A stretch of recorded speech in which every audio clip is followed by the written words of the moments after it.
There are moments in life, rare, almost unnoticed, when something within us grows quiet.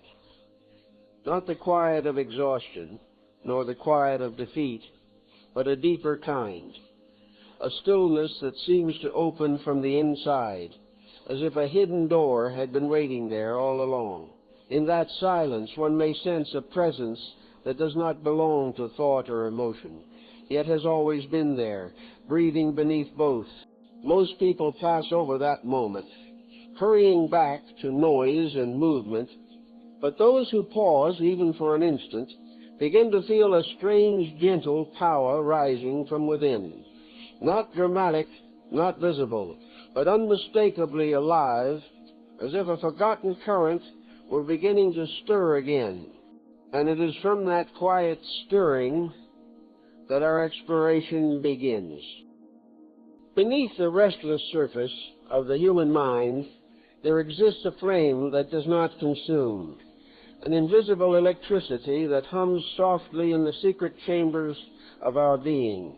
It is not the energy of nerves or of thought, but a subtler current, the divine pulse that precedes all form and all motion. Long before the first idea arises, before memory arranges its mirrors, there is this silent fire, a light without color, a sound without vibration, a presence that simply is. The ancients called it the electric soul, for it courses through the unseen circuits of creation, quickening every atom and every heart. Yet it is not limited to the body that houses it. It flows beyond the flesh, beyond the stars, beyond even the field of mind. It is the pure awareness that watches and sustains the great play of opposites. When the human being is born, this fire descends into matter like lightning clothed in clay. It forgets its own brilliance and must learn again to feel its current. The child still senses it, that living wonder, that spontaneous radiance that makes even a falling leaf a miracle. But as language builds its walls and time lays its shadow, the natural current becomes trapped beneath the machinery of thought. The fire does not die, it sleeps, and because it sleeps, humanity searches outward, looking for sparks in the world that could only ever be found within. To awaken the electric mind of the soul is to remember what has never been lost. It is not a process of adding knowledge or technique, but of clearing the channels through which this subtle current may flow freely. Just as a river must be freed from stones and debris, so must consciousness be cleared of the obstructions of fear, ambition, and self-deception.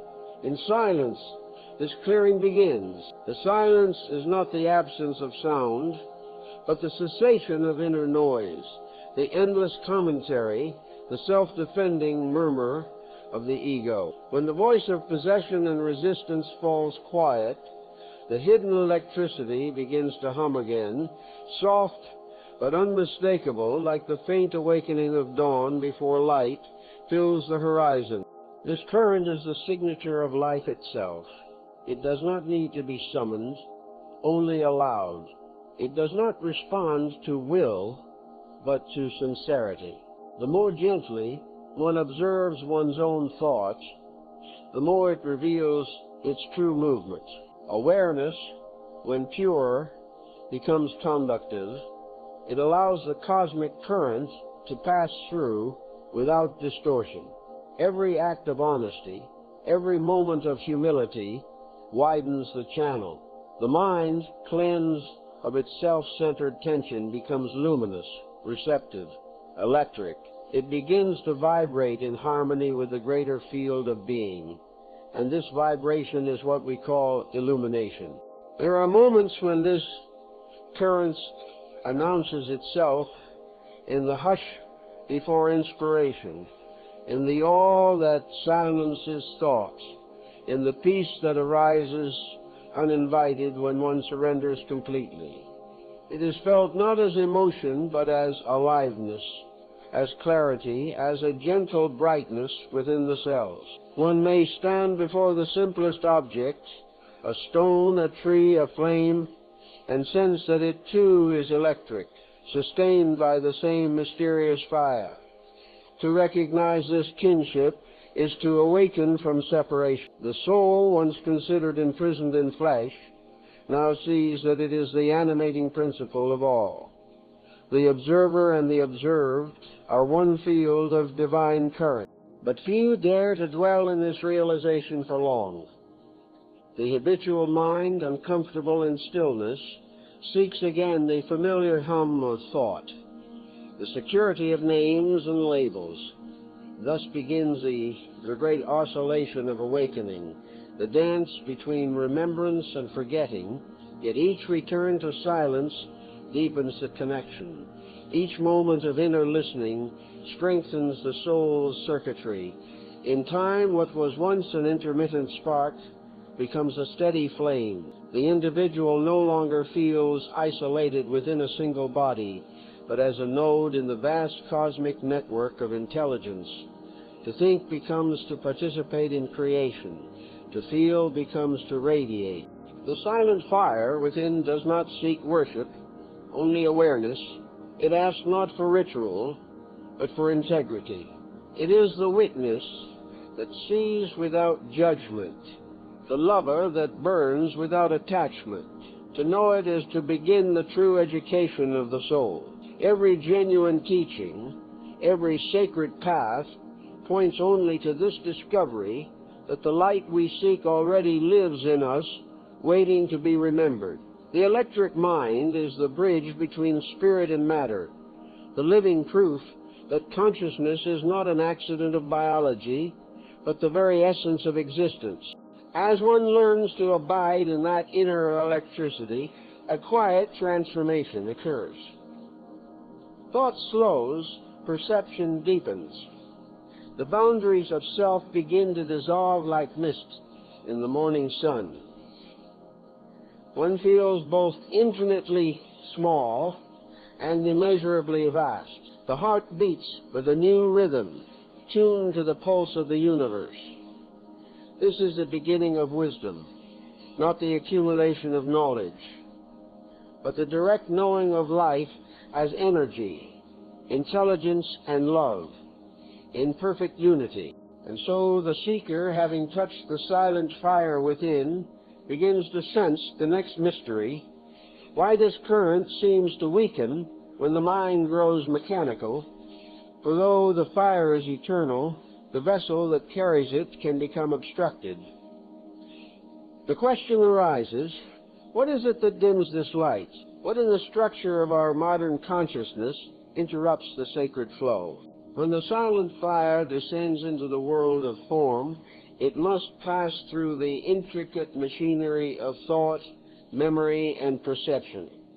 In this descent, the radiant current of spirit begins to take on patterns, and those patterns soon become habits. Over time, habit crystallizes into identity, and the pure flow of consciousness hardens into the structure we call the mind. This mind, born as a servant of awareness, gradually imagines itself the master. It becomes the center of its own universe, arranging and rearranging images, collecting experiences as proofs of existence, and measuring life through the narrow window of comparison. Thus, the mechanical mind is born not evil, but unconscious, a machine that believes itself alive. The mechanical mind is not a creation of the soul. It is the shadow cast by light when it forgets its source. It moves according to memory, feeding on repetition, thriving on contrast and division. It cannot feel the living current of being because it fears stillness, and stillness is its death. It prefers motion, endless motion, the ticking of clocks, the cycling of thoughts, the constant renewal of problems to solve. It does not live in the present, for the present cannot be grasped. It dwells in the dead lands of the past and the unborn fears of the future. Its electricity is counterfeit, a friction, not a flow, and through this friction the soul's pure current is drained, scattered across the surface of life. To live within the mechanical mind is to mistake movement for vitality and information for understanding. It fills its halls with noise and calls it progress.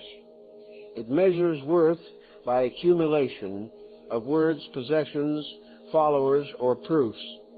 And yet in all its counting, it loses the immeasurable. It names the terrors, but cannot feel their song. It builds machines in its own image and then forgets that it too has become one. When the electric soul is confined within such machinery, its light grows dim and a deep weariness takes hold. The weariness of those who are always doing, yet rarely being. This weariness is the secret cry of the world. It is the sigh beneath every restless pursuit, the fatigue behind every glittering success. Humanity runs faster because it fears to stop, for in stillness it would have to face its own emptiness. The mechanical mind has made gods of motion and noise, and so silence has become unbearable. But it is precisely in silence that the electric current of the soul can be felt again. The soul does not compete, it radiates. It does not calculate, it knows. It does not command, it listens. To awaken from the mechanical mind is to reverse the flow, to let awareness, not habit, guide perception. Yet the mechanical mind resists awakening, for its very existence depends on unconsciousness. It whispers, "I am thinking, therefore I am alive." But this is the voice of a ghost. True being begins where thought ends. The more the mind tries to awaken itself through analysis or effort, the tighter its circuits become wound. Only a perception that is free, gentle, and inwardly silent can pierce its veil. One must see the machine operating without trying to stop it, to observe its motions as one watches wind in the grass, detached, compassionate, and still. Then, in the light of that attention, the machinery begins to slow. The false electricity of compulsion gives way to the real electricity of presence.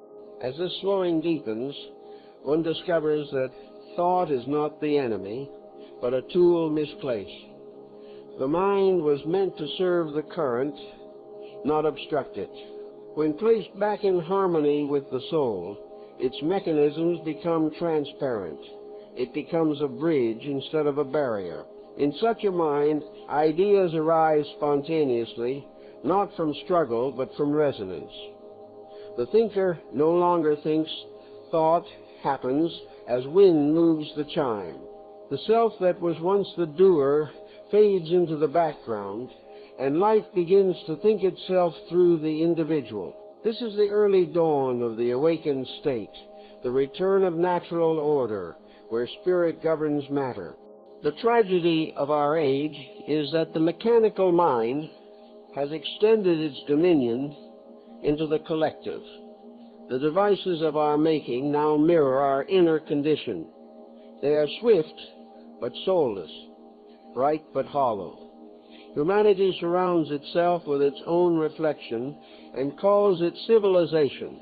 But behind this reflection, the electric soul still waits, untouched, unaltered, pure as starlight.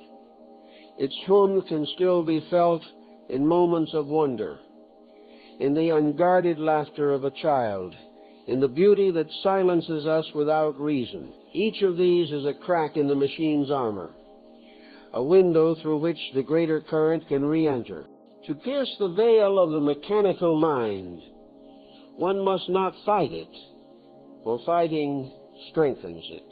Instead, one must understand it, not intellectually, but intuitively. To understand is to shine light upon something until it can no longer hide. The moment one sees the machinery as machinery, one stands apart from it, and the current flows again. The gears still turn, but they no longer grind against the soul. Action becomes effortless, speech becomes honest, and thought becomes a servant of truth. The awakening soul begins to see that energy is not lost, but misdirected. All the strain, fear, and confusion of the mechanical mind are but distortions of divine electricity trapped in circuits that were never meant to contain it. When those circuits break, not in violence but in insight, the energy returns to its source, and a new clarity dawns. The individual senses that life itself is intelligent, that awareness is not local but universal. The electric mind of the soul is not created, it is revealed like the sun emerging from behind clouds. And when this revelation begins, the great work of inner alchemy begins as well, the transformation of attention into power, and of power into light. For the electric current of spirit, once freed from mechanical resistance, becomes creative, radiant, and healing. The next step, therefore, is not merely to escape the machine, but to transmute it, to turn the lead of habit into the gold of awareness. Awareness is the philosopher's stone of the inner world, the silent reagent that transmutes the base metals of confusion into the gold of understanding.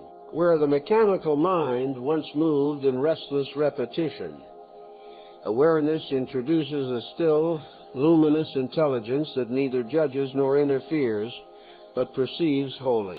This perception is not of the ordinary kind, not the glance that names, measures, and stores, but a pure seeing that transforms what it touches simply by being present. The ancients called it the light of consciousness, and when it is allowed to shine unclouded, it reveals the hidden electricity of the soul, as naturally as the sunrise reveals the landscape. The alchemy of awareness begins the moment one ceases to resist what is. To resist is to divide, and division is the root of all distortion. The mechanical mind lives by opposition, I and you, past and future, gain and loss, and through this endless polarity it drains the living current of wholeness. But awareness does not take sides. It holds both poles in the same light, seeing that they are two ends of one current. In that non-dual seeing, the scattered energies of the psyche begin to return home. Fear loosens its grip, desire softens, and what was once conflict becomes rhythm. The soul, long imprisoned in reaction, begins to breathe again. It is through this breathing that the first transmutation occurs. Awareness turns pain into wisdom, noise into silence, and effort into grace. It does not accomplish these transformations through force, but through understanding. When a person truly sees their own anger, sorrow, or craving without condemnation, a subtle miracle takes place. The energy trapped in that emotion is released. The fire that once burned destructively now becomes light. Awareness is the sacred solvent that dissolves the impurities of thought, not by suppression, but by illumination. Just as sunlight cannot fight darkness, yet banishes it effortlessly, so the light of attention dispels ignorance without struggle. In this alchemical work, the laboratory is the heart, not the heart of sentiment or emotion, but the deep, radiant center of being where awareness and life meet as one. When the current of attention flows into the heart, it becomes magnetic. It draws all fragments of consciousness back to unity. The scattered parts of self, the wounded child, the anxious mind, the longing spirit, are all invited home. The heart does not analyze. It embraces. It is through this embrace that the electric mind of the soul begins to awaken, for only in unity can energy rise. The ancient mystics spoke of the serpent fire that ascends through the centers of being. This is nothing but awareness refining itself into purity, climbing from the density of identification to the transparency of spirit. The process may feel slow to the one who measures time, but to the soul it is eternal and immediate. Each act of seeing without resistance, each moment of sincerity, opens a new channel. The current becomes smoother, finer, more musical. One begins to sense the body not as an obstacle, but as an instrument, vibrating with the symphony of the cosmos. Thought becomes lighter, the senses more luminous, even the air feels alive, charged with the electricity of presence. The mind, once a prison, now becomes a transparent crystal through which light may pass unbroken. This is the essence of spiritual alchemy, the conversion of density into radiance, of matter into meaning. Yet this transformation is not achieved through personal will. The personal self cannot awaken the soul, for the self is the very sleep it wishes to end. Awareness arises when the effort to become ceases, when the seeker surrenders the search and simply looks. The power of this seeing is immeasurable, for it belongs not to the individual, but to the infinite intelligence behind all life. The alchemist, in truth, does not transform. He is transformed. He does not wield the fire. He becomes the vessel in which the fire works. The ego resists this truth because it cannot control it, but the soul rejoices, for it recognizes the divine current reclaiming its rightful flow. When awareness is continuous, life itself becomes the crucible. Every encounter, every breath, every silence becomes an ingredient in the great work. The ordinary is transfigured. Walking becomes meditation, speech becomes prayer, and even suffering becomes a revelation. For suffering, seen rightly, is simply the friction of awakening, the heat by which impurities are burned away. The alchemist does not flee it. He watches it, learns its language, and through that patient attention, suffering is converted into compassion. Compassion, in turn, is the radiant byproduct of purified awareness, the natural fragrance of the awakened soul. In time, this awareness reveals a deeper law, that consciousness and energy are not separate. To see is to move energy. To love is to release it. The electric mind of the soul begins to recognize its creative power, that the world it perceives is not fixed, but responsive. Every thought, every emotion, every act of attention sets currents in motion within the unseen fabric of life. When awareness is pure, these currents harmonize. When awareness is fragmented, they clash. This is the secret of inner alchemy. The external world is but the shadow of inner vibration. To change the shadow, one must illumine the source. And so, as awareness refines itself, one no longer asks, "How shall I awaken?" but rather, what within me resists awakening? The answer is always the same: attachment to form, identification with the transient. When these attachments dissolve under the steady gaze of awareness, energy begins to flow unimpeded. The inner fire, once hidden, rises through the being like dawn breaking through mist. The alchemist discovers that the entire universe is engaged in the same process.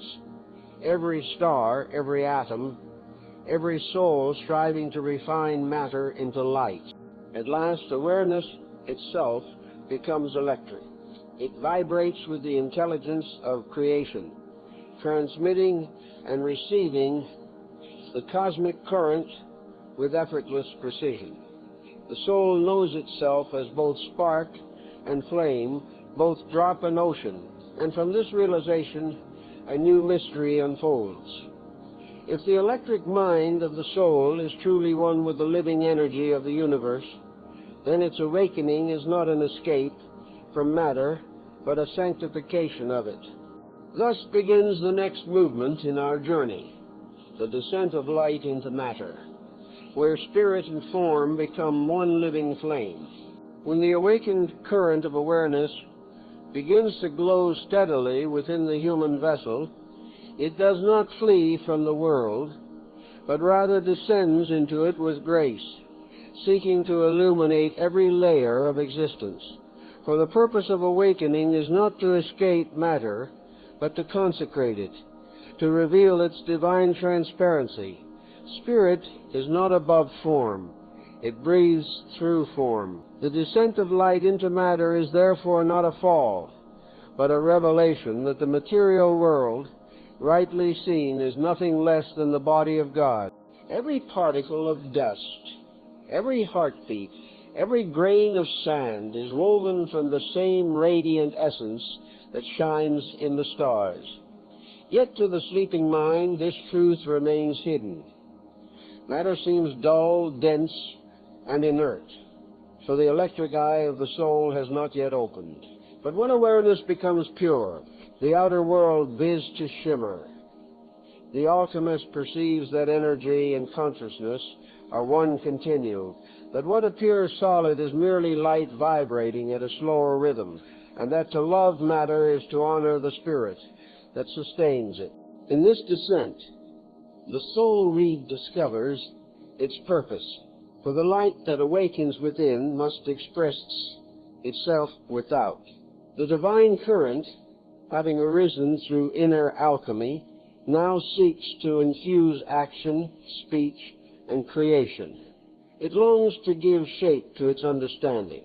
Just as lightning must ground itself to complete its circuit, the awakened soul must pour its light into the clay of life. The saint, the artist, the healer, and the humble worker all share this sacred task to channel the formless into form without distortion. But this union of light and matter is delicate. If the mind clings again to possession or pride, the current falters. The vessel must remain transparent, like a clean glass through which sunlight passes unobstructed. This transparency is maintained through humility. The soul must remember that it is not the source of light, but its servant, that the divine electricity flows through it, not from it. In this remembrance, the current deepens, and every gesture, every word begins to radiate peace. When the light descends into the world of form, it transforms perception itself. The body, once experienced as a separate object, becomes a field of living vibration. Movement is no longer mechanical, but musical. One feels the pulse of creation in every breath, the intelligence of the cosmos in every cell. Pain and pleasure lose their tyranny, for they are understood as modulations of the same energy. Food becomes communion. Labor becomes offering. Rest becomes prayer. In this sacred equilibrium, the soul and the world meet as lovers who recognize each other after a long separation. Yet this descent is not without challenge. For when the light touches matter, it stirs what has long been dormant, the shadows buried in flesh, memory, and instinct. These shadows rise to meet the light, demanding acknowledgement. The alchemist must face them without fear. Darkness does not oppose the light. It reveals the regions where light has not yet been allowed to enter. To embrace one's darkness is therefore to complete the descent.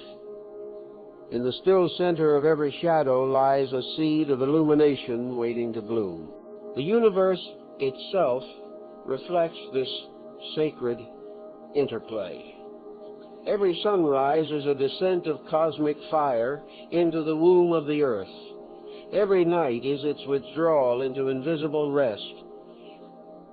Creation and dissolution are not enemies, but partners in eternal rhythm. Likewise, within the human being, inspiration descends as light, expression unfolds as form, and rest gathers the current back into silence. To awaken fully is to move consciously within this rhythm, to live as both wave and ocean, current and stillness. When the light has descended fully, even matter becomes transparent to spirit. One looks upon a stone, a leaf, a human face, and sees not only its outer design, but the flame within it. The old division between sacred and profane dissolves. The temple is everywhere, and every gesture becomes ritual. To eat, to breathe, to speak, to touch, all are sacraments of the same divine electricity. The awakened one no longer asks, "Where is God?" For God has become the very fabric of perception. This descent also transforms one's relationship with destiny. The awakened soul understands that life is not a series of accidents, but a continuous dialogue between light and form. Every encounter, every obstacle, every joy is a conversation between heaven and earth within the field of one's own being. Karma, once feared as law, is now seen as harmony, the balancing of energies seeking alignment with divine order. To cooperate with this order is to move effortlessly, to act without friction. The electric current flows smoothly because it is aligned with the architecture of the cosmos. In such a state, creation becomes effortless expression. Words arise like music, deeds unfold like dance, and the simplest acts, washing a bowl, lighting a candle, sharing bread, become luminous with meaning. Matter is no longer a weight, but a vehicle, a sacred body through which consciousness delights in its own manifestation. The awakened one walks upon the earth as light clothed in form, gentle, grounded, and radiant. And yet, this realization is not the end, but a threshold. For as light descends into matter, it seeks not only to illuminate, but to circulate, to complete the divine circuit through love and service. The electricity of the soul is not static. It is dynamic, creative, and compassionate. When it flows outward freely, it renews the world around it. When it is withheld, it grows stagnant. Thus, the next phase of awakening is not contemplation alone, but participation, the radiant circulation of divine current through every act of kindness, truth, and service. And so the journey now leads us toward that holy current of giving, toward the circuit of service and love, where the electric fire of the soul fulfills its purpose through the light it shares. When the light of the soul descends fully into matter, it seeks to complete the great circuit by flowing outward through thought, through word, through deed, until it returns again to its divine source. This outward flow is what we call service, and its hidden law is love. For love is not an emotion that belongs to the human heart alone. It is the universal electricity of consciousness, the very current by which all life communicates with itself. To serve in love, then, is to allow the divine energy to circulate unbroken from silence into action, from the invisible into the visible, and back again into the stillness from which it arose. When awareness ripens into love, the separation between self and other dissolves like mist under sunlight. One no longer acts from the idea of helping another, but from the simple recognition that there are no others, only the one life expressing itself through many forms. Love does not choose, it radiates. It moves spontaneously where the current flows, healing without intention, creating without ownership, giving without calculation. It is not bound to results, for its joy lies in movement, not in measure. Just as the river delights to flow toward the sea, love delights to give of itself, knowing that it loses nothing in the giving. The circuit of love is infinite. The more one allows it to move through, the stronger it becomes. The selfish mind, believing that to give is to diminish, hoards energy and thus becomes stagnant. But the awakened soul knows that circulation is the secret of vitality. When energy flows freely through generosity, forgiveness, compassion, and creative expression, the inner current is replenished from an inexhaustible source. The heart becomes a sun, burning not from effort but from overflow. In that radiant state, the individual no longer asks, "What shall I do?" For the doing arises naturally from the being.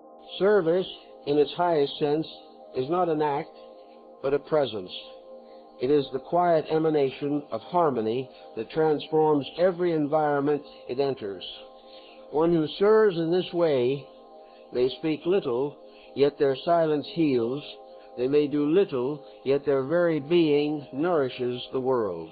Such a person has become a conductor of divine electricity, a channel through which the universal intelligence flows unhindered.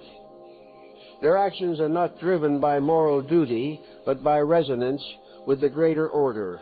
They feel the pulse of life within all things and respond to it as one string vibrates in sympathy with another. To live in this circuit is to rediscover the original design of existence.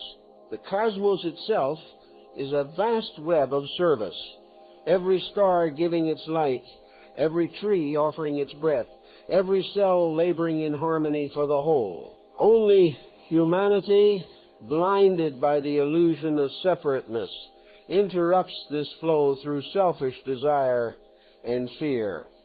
Yet even this obstruction becomes part of the greater teaching, for when the soul suffers from isolation, it begins to yearn for reconnection. This yearning, purified through understanding, becomes compassion, the bridge that restores the flow of love.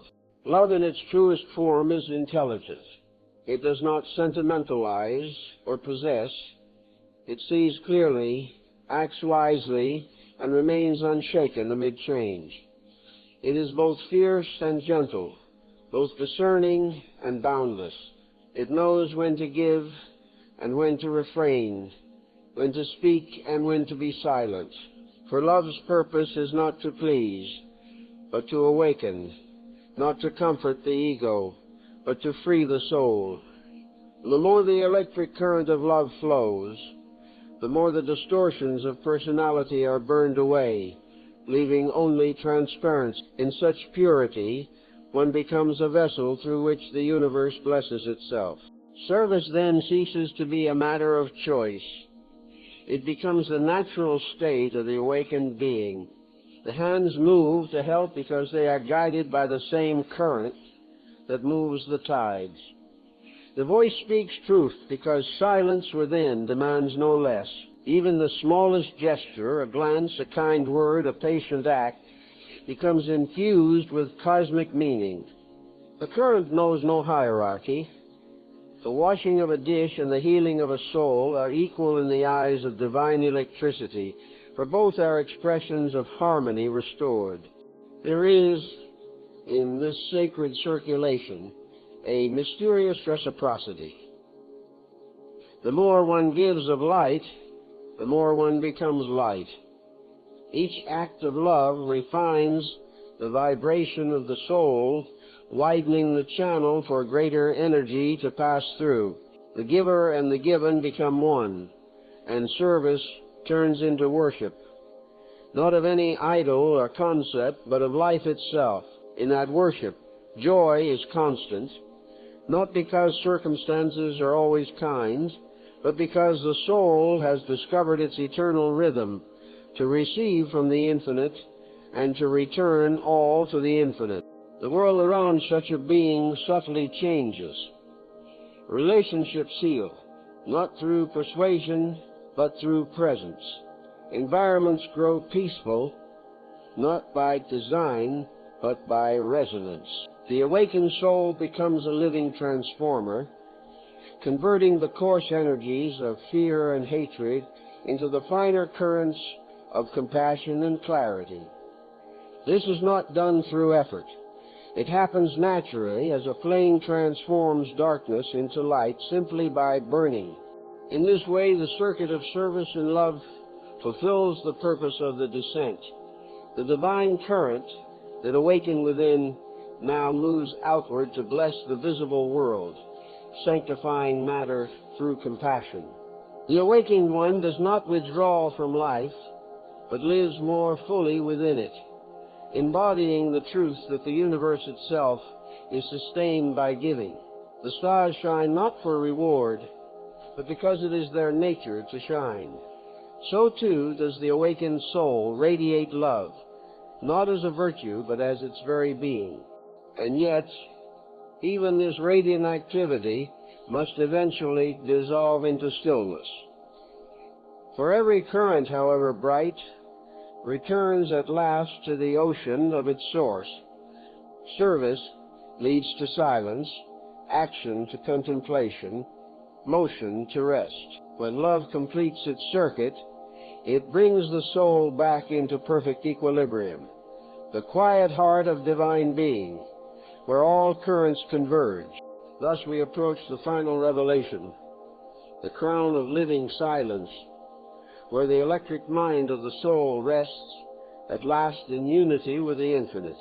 At the summit of awakening, when love has completed its circuit and the current of being has returned to its source, there unfolds a silence beyond all measure, not the absence of sound, nor the stillness of death, but the radiant equilibrium of life in perfect harmony with itself. It is the crown of the electric mind, the flowering of consciousness into its original simplicity. Here the soul stands as both flame and light, both current and calm, knowing itself at last as the witness and the world, the spark and the storm, the drop and the boundless ocean. All divisions have dissolved. What remains is peace, vast, tender, immeasurable. In this living silence, thought falls away like autumn leaves returning to the soil that nourished them. Time loses its authority. Space reveals its transparency. The senses do not vanish. They are clarified. One hears the world as music, sees it as light, feels it as love. The ordinary becomes sacred, because there is no longer any separation between the observer and the observed. Life is seen not as something happening to the soul, but through it as though the entire universe were breathing in and out of a single infinite heart. Such silence is not inert, it vibrates. It is the quiet hum beneath all creation, the note that every being unconsciously seeks to remember. The mystics of every age have hinted at this same realization, that the ultimate truth is not an idea, but a resonance, a tone of being that can only be heard when the mind ceases to interfere. To enter this silence is to return to the beginning, to the source from which both thought and matter arise. And yet, paradoxically, it is not a return at all, for one never truly left. The entire journey of awakening was but a movement within the silence itself, a play of waves upon the still sea of awareness. Here, the mechanical mind finds no foothold. Its endless questions dissolve in the direct knowing of being. The self that sought enlightenment bows its head and disappears, and in that disappearance a greater self shines forth, not personal, not individual, but universal. This is not the extinction of the human, it is its fulfillment. The human was always the vessel through which the divine desired to taste its own creation. When the vessel becomes transparent, the divine sees itself clearly, and the purpose of incarnation is complete. From this crown of silence, action flows again, but now it is effortless. Speech arises only when necessary, and it carries the fragrance of truth. Thought becomes a servant of love, movement a dance of harmony. There is no conflict between stillness and activity, for both are seen as expressions of the same eternal current. The awakened one lives in the world, yet remains untouched by it, as the sky remains untainted by the clouds that drift across it. Joy is no longer dependent on circumstance. It is the natural radiation of being itself. The electric mind, now fully awakened, perceives creation as an endless play of energy within consciousness. It sees that even matter is a kind of silence, a pause in the divine vibration, a resting place for light. Every atom, every breath, every heartbeat hums with that primordial electricity, which is also love. To live from this perception is to be perpetually in communion with the stars, the stones, the strangers, and the self. There is no sacred and profane, no near or far, no within or without. All is one unbroken field of divine intelligence, alive with meaning. Those who dwell in this silence do not proclaim their state. They live quietly, simply, often unseen. Their presence alone heals, for it reminds others of what they too are beneath the noise, the same silent flame, the same electric peace. To encounter such a being is to feel something awaken within oneself, a recognition without words, I too am this.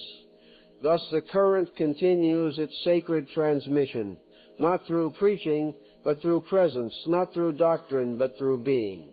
The awakened illuminate the world, not by imposing light, but by revealing that the light was always there. This crown of living silence is the completion of the circle, the same silence from which the journey began, but now filled with understanding. The soul has traversed the arc of experience, from ignorance to insight, from struggle to surrender, from isolation to unity. Each step, each trial, each illumination was necessary for the current to know itself. Now in this stillness, nothing remains to be sought or achieved. Awareness abides as itself, bright, vast, electric. In the deepest stillness, one may sense a subtle joy, not of excitement, but of fulfillment. It is the joy of the seed that has become the tree, of the spark that has realized it is the sun. There is nothing to add, nothing to remove. Even the idea of enlightenment fades, for it belongs to the seeker who no longer exists. Only life remains, whole, conscious, eternal. And yet, though the soul rests in silence, it continues to participate in creation, as silence itself gives birth to sound. The awakened being moves through the world as a blessing made flesh, carrying the fragrance of the infinite into every interaction. Their words are few, their touch gentle, their gaze clear. Through them the divine current continues its descent and ascent, forever renewing the world. The circuit is complete. Spirit descends into matter, matter ascends into light, and both dissolve into the silence from which they were born. Thus the electric mind of the soul stands revealed, not as something to be attained, but as what has always been. It is the eternal luminosity that breathes through every being, the cosmic pulse that unites creation in one living song. To awaken it is to remember the truth, that silence is not emptiness, but fullness beyond measure, the radiant peace that moves the stars and beats the heart. And so the lecture closes not with a conclusion, but with a return to the hush between heartbeats, the living stillness in which all things shine. If you listen now deeply and without seeking, you may feel it, the soft electric murmur of the soul, the endless light that neither begins nor ends, whispering through every moment